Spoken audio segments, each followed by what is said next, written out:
अनाथ लड़कियों के जादुई आंसू। चाची जी मत मारिए, चाची जी हमें बहुत दर्द हो रहा है। चाची जी आय माँ, आय आय चाची जी मेरे बाल छोड़ दीजिए, मुझे सर में बहुत दर्द हो रहा है। रेशमा मेघा और पारुल को बहुत मारती है। अरे ऐसे कैसे छोड़ दूं? तुम्हारी गलती की सजा तो तुम्हें मिलकर ही रहेगी ना। आखिरकार इतना भारी नुकसान जो किया है तुमने घर के अंदर। एक गलती से फूलदान ही तो टूटा है चाची जी, उस फूलदान के चक्कर में हमें मार ही डालोगी। अच्छा, एक तो चोरी ऊपर से सीना जोरी, अभी बताती हूँ तुम दोनों को। रेशमा मेघा और पारुल को बहुत मारती है, जिसके बाद वो वहाँ से चली जाती है। बेचारी मेघा और पारुल रोते हुए एक दूसरे के आंसू पोंछने लगती है। चुप हो जा बहन, देवी माँ सब कुछ देख रही हैं। एक दिन वह हमारे ऊपर हो रहे अत्याचारों का इंसाफ जरूर करेंगी। दोनों बहनें रोते हुए आंगन में लगे हुए तुलसी के पेड़ के पास जाकर पूजा करने लगती हैं। देवी माँ, आपने हमें क्यों जिंदा छोड़ दिया? हमारे माता पिता की तरह हमें भी अपने पास बुला लेती। मेघा तुलसी के पास एक दिए में जोत जलाती है, जिसके बाद दोनों बहनें घर का काम करने के लिए चली जाती हैं। वहीं दूसरी तरफ रेशमा अपने पति नरेंद्र से कहती है, अरे और कब तक झेलना पड़ेगा हमें इन दोनों लड़कियों को? अरे जब तक ये दोनों 18 साल की नहीं हो जाती तब तक तो झेलना ही होगा, क्योंकि 18 साल के होते ही प्रॉपर्टी इनके नाम होगी और इनके नाम होते ही हम वो प्रॉपर्टी अपने नाम करवा लेंगे और उसके बाद हम इन दोनों को रास्ते से साफ कर देंगे। रेशमा और नरेंद्र दोनों ही बेचारी पारुल और मेघा को मारने का सोच रहे होते हैं। वहीं रेशमा दिन प्रतिदिन बेचारी मेघा और पारुल के ऊपर अत्याचार करती रहती है।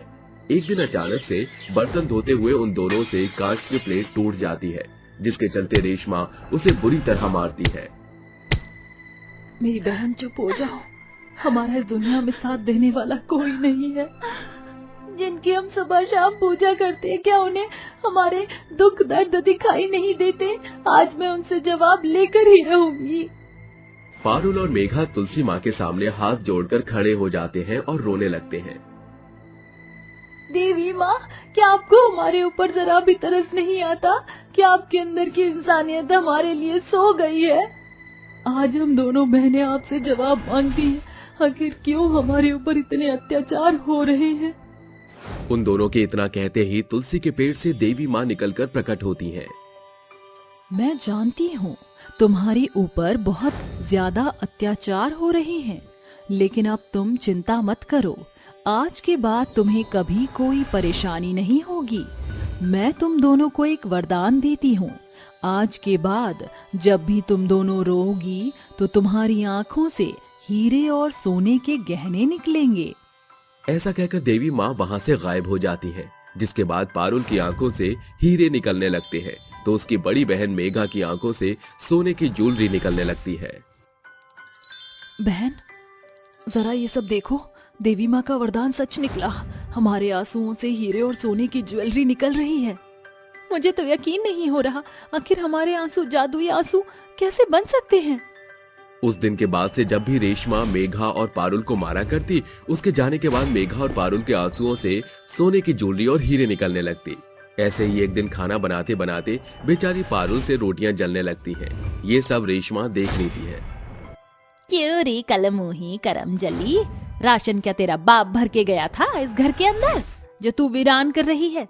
अभी रुक, तुझे मैं अभी बताती हूँ। रेशमा बेचारी पारुल का हाथ गरम गरम तवे के ऊपर रख देती है, जिसके बाद पारुल का हाथ बुरी तरीके से जलने लगता है और वो दर्द से चिल्लाने लगती है। आई माँ, चाची जी मेरा हाथ बुरी तरह जल रहा है, मुझे छोड़ दो चाची जी, अब मैं दोबारा रोटियां नहीं जलाऊंगी। कान खोल कर सुन ले लड़की, अगर तूने दोबारा रोटियां जलाई तो मुझसे बुरा कोई नहीं होगा। ऐसा कहकर रेशमा वहाँ से चली जाती है, जिसके बाद पारुल रोने लगती है। उसके रोते ही उसकी आंखों से हीरे निकलने लगते हैं। पारुल उन सभी हीरों को इकट्ठा कर लेती है और उन्हें अपनी बहन मेघा के पास ले जाती है।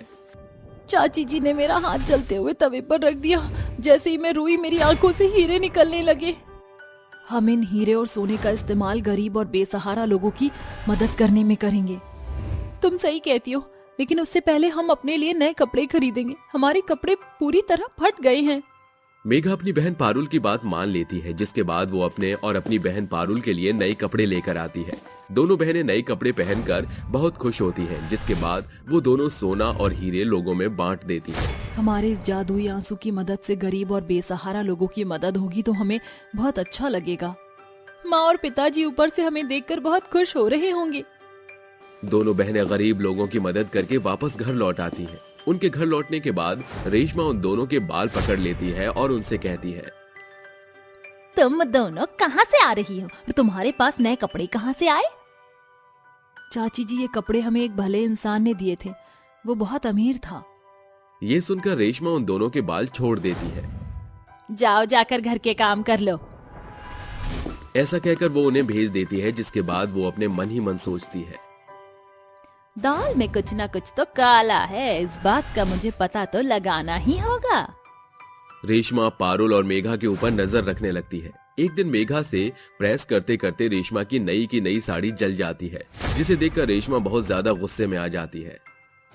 ये भगवान, तूने मेरी 5,000 रुपए की साड़ी चुटकी में जला दी। तेरी इतनी हिम्मत, रुक, तुझे तो मैं अभी बताती हूँ। रेशमा जलती हुई प्रेस मेघा की कमर के पीछे लगा देती है, जिससे उसकी कमर जल जाती है। मेघा रोने लगती है। तभी वहाँ पारुल भी आ जाती है और अपनी बहन के साथ ये अत्याचार होते हुए देख वो अपनी बहन के लिए रेशमा के सामने गिड़गिड़ाने लगती है। चाची जी, मैं आपके आगे हाथ जोड़ती हूँ, मेरी बहन मेघा को छोड़ दो चाची जी। बहुत तरस आ रहा है तुझे तेरी बहन पर, रुक जा, अभी तुझे मजा चखाती हूँ। रेशमा पारुल की कमर के पीछे भी गरम गरम प्रेस लगा देती है, जिसके बाद पारुल भी दर्द के मारे चिल्लाने लगती है। दोनों बहनें एक साथ दुख में रोने लगती हैं। उनके रोते ही पारुल की आंखों से हीरे निकलने लगते हैं, तो मेघा की आंखों से सोने की ज्वेलरी निकलने लगती है। ये सब देखकर रेशमा अचानक से हैरान रह जाती है। अरे ये क्या, सोना हीरे, क्या ये सब सच है? मुझे तो अपनी आंखों पर विश्वास ही नहीं हो रहा। तुम दोनों बहनों के आंसुओं में ये जादू कहाँ से आया? तभी वहाँ पर नरेंद्र भी आ जाता है, जिसके बाद उसके मन में सोना और हीरे देखकर लालच आ जाता है। नरेंद्र और रेशमा जैसे ही सोना और हीरे उठाने जाते हैं, सोना और हीरे उठाते ही उनके हाथ आग से जलने लगते हैं। अरे मेरे हाथ जल रहे हैं, कोई मुझे बचाओ, मेरे हाथ जल रहे हैं। अरे मेरे भी हाथ जल रहे हैं, ये सब क्या हो रहा है? आखिर हमारे हाथ क्यों जल रहे हैं? तभी मेघा अपने दोनों हाथ जोड़कर तुलसी के पेड़ के सामने खड़ी हो जाती है। देवी माँ, हमारे चाचा चाची को छोड़ दो, हमारा उनके अलावा इस दुनिया में कोई नहीं है। तभी वहाँ पर देवी माँ प्रकट होती है। जिन्होंने तुम्हारे ऊपर इतने अत्याचार किए, तुम उन्हें बचाना चाहती हो? देवी माँ, हमारे माता पिता के मरने के बाद हमारे चाचा जी चाची जी हमारे लिए हमारे माता पिता हैं, आप उन्हें कुछ मत कीजिए। ये सुनते ही नरेंद्र और रेशमा को अपनी गलती का पछतावा होता है, जिसके बाद वो दोनों रोने लगते हैं। तभी उनके हाथों की आग भी बुझ जाती है। रेशमा और नरेंद्र दोनों पारुल और मेघा के पैरों में गिर जाते हैं और उनसे माफी मांगने लगते हैं। मुझे माफ कर दो मेरी बच्ची, तुमने मुझे अपनी माँ समझा और मैंने तुम्हें नौकरानी। आज के बाद मैं तुम्हारे साथ ऐसा व्यवहार कभी नहीं करूंगी। अरे नहीं चाहिए मुझे कहीं धन दौलत और ना ही कोई संपत्ति। मैं तुम दोनों बहनों की सेवा करके अपने बुरे कर्मों का पश्चाताप करना चाहता हूँ। मुझे माफ कर दो बच्चियों, मुझे माफ कर दो। मेघा और पारुल अपने चाचा चाची को माफ कर देते हैं। उस दिन के बाद से मेघा और पारुल अपने चाचा और चाची के साथ खुशी खुशी रहने लगती हैं। नदी का जादुई सुनहरा पानी। भोपालगढ़ में काफी दिन से बारिश नहीं हुई थी और इससे परेशान गांव वाले आपस में बात करते हुए बोलते हैं, भगवान पता नहीं क्या कर रहे हैं, इतने दिनों से बारिश नहीं हुई है और अगर ऐसा ही रहा तो हमारी फसल खराब हो जाएगी। हाँ भाई, तुम सही बोल रहे हो। ऐसे ही रहा तो हम लोगों की फसल भी नहीं होगी और जब फसल नहीं होगी तो हम क्या खाएंगे? हम तो भूखे मर जाएंगे। वो आपस में बात कर ही रहे होते हैं कि तभी वहाँ पर एक पंडित आता है और उनसे बोलता है, यहाँ पर जो समस्या है मैं उस समस्या को दूर कर सकता हूँ। अरे पंडित जी, ऐसा कैसे हो सकता है? मैं एक पूजा करूंगा, उसके बाद देवी माँ प्रकट हो जाएंगी। इतना सुनने के बाद सभी गांव वाले पूजा के लिए हाँ कर देते हैं और उसके बाद पंडित पूजा करने लगता है। लगातार 2 दिन तक पूजा होने के बाद देवी माँ प्रसन्न हो जाती हैं और सभी गांव वालों के सामने प्रकट हो जाती हैं। देवी माँ को देखकर सभी गांव वाले हाथ जोड़कर खड़े हो जाते हैं और उन गांव वालों से देवी माँ बोलती हैं, बताओ मेरे बच्चों, क्या परेशानी है, क्या समस्या है तुमको? गांव वालों में से एक आदित्य नाम का एक बच्चा देवी से बोलता है, हे देवी माँ, हमारे गांव में पानी का नाम और निशान नहीं है। हमारे गांव में सूखा पड़ा हुआ है। कृपया करके आप हम पर दया दिखाओ। उसकी मासूमियत देखकर देवी माँ मुस्कुराते हुए बोलती हैं, तुम चिंता मत करो, आज से तुम्हारे गांव में कभी भी पानी की कमी नहीं होगी और इस गांव में कोई भी अब भूखा नहीं सोएगा। तथास्तु। इतना कहकर देवी माँ गायब हो जाती हैं। जैसे ही देवी माँ गायब होती हैं, वैसे ही उन सभी को नदी के झरने की आवाज आती है। सभी लोग नदी की तरफ जाके देखते हैं, वहाँ पर पानी गिर रहा होता है। ये देख सभी लोग खुश हो जाते हैं और दोबारा कहीं सूखा न पड़ जाए, इसलिए वो सभी लोग नदी से जोड़कर अपने अपने घरों में पानी की टंकी लगा देते हैं और अपने अपने घरों में चले जाते हैं। अगली सुबह जब भोला अपने घर में अपना नल खोलता है, तब उसके बाथरूम में से मामूली पानी नहीं बल्कि सुनहरा पानी निकल कर आया। ये देख भोला बहुत हैरान हो जाता है और अपनी पत्नी मीना को आवाज लगाते हुए बोलता है, अरे भाग्यवान, कहाँ हो? इधर तो आओ जरा। आए हाय, क्या हो गया? क्यों इतना चिल्ला रहे हो तुम सुबह सुबह? देखो, ये कोई मामूली पानी नहीं निकल रहा है, बल्कि एक सोने का पानी निकल रहा है। इतना कहकर मीना बाथरूम में जाती है और सुनहरा पानी देखकर वो भी हैरान हो जाती है और वह अपने पति से बोलती है, अरे हाँ भोला जी, ये तो सोने का पानी है। ये पानी सिर्फ हमारे घर में ही आ रहा है या फिर सबके घर में आ रहा है? पता नहीं भाग्यवान। वो दोनों आपस में बात कर ही रहे होते हैं कि तभी वहाँ पर गांव वालों की आवाज आती है। उनकी आवाज सुनकर भोला और मीना बाहर जाते हैं और गांव वालों से पूछते हैं, अरे बिरजू भैया, क्या हो गया है? तुम सब ऐसे बात क्यों कर रहे हो? अरे भैया, हमारे घर में तो सुनहरा पानी निकल रहा है। क्या? सच्ची? हाँ भैया, आखिर ये कैसे हो सकता है? वो सब आपस में बात कर ही रहे होते हैं कि तभी आदित्य आता है और गांव वालों से बोलता है, अरे तुम सब लोग भूल गए क्या? देवी माँ ने हमें आशीर्वाद दिया था कि इस गांव के लोग कभी भूखा नहीं सोएंगे और इस गांव में पानी की कभी भी कमी नहीं होगी। अगर ऐसा है तो ये सुनहरा पानी हम नहीं पी सकते। इसको हम बेचकर पैसे कमा सकते हैं, लेकिन पानी पी नहीं सकते। और जब हम पानी को नहीं पिएंगे तो हम जिंदा कैसे रहेंगे?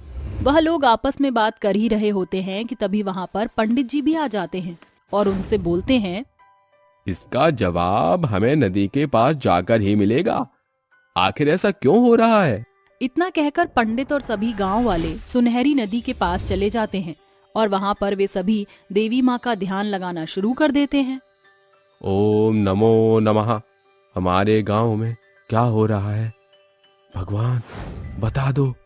वह लोग भगवान का ध्यान कर रहे होते हैं कि तभी उस सुनहरी नदी में से तेज रोशनी निकलती है और उसमें से देवी माँ निकलती हैं और उनसे बोलती हैं, मेरे बच्चों, तुम लोगों को क्या परेशानी है? तुम लोगों ने मुझे एक बार फिर याद किया है। बताओ, मैं तुम्हारी क्या मदद कर सकती हूँ? देवी माँ, हमारे गांव में पानी तो आ गया, लेकिन ये सुनहरा पानी है। ये सोने का पानी दूसरे गांव में हम लोगों को बेचकर खाना ले सकते हैं और अपना जीवन अच्छा बना सकते हैं, परंतु हमें पीने की पानी की आवश्यकता है। ये पानी अगर ऐसा ही रहा तो हम पानी न तो पी पाएंगे और न ही पानी से कोई काम कर पाएंगे, और यदि ऐसा ही रहा तो हम जिंदा नहीं रहेंगे। मेरे बच्चों, ये सुनहरा पानी जरूर है, लेकिन यह पानी तुम अपनी जरूरत के हिसाब से ही इस्तेमाल कर सकते हो, क्योंकि इस गांव में अभी बहुत ही ज्यादा गरीबी है।